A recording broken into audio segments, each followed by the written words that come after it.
Waluj MIDC परिसरात दोन मित्रांमधील मस्ती एका तरुणाच्या जीवावर बेतल्याचा धक्कादायक प्रकार समोर आला आहे.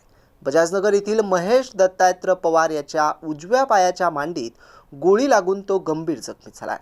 महेशचा मित्र अझहर शफी सय्यद राहणार अन्सार कॉलनी पडेगाव याच्याकडील पिस्तुलातून चुकून गोळी सुटल्याचा तपास पोलिसांच्या तपासात उघड आला आहे.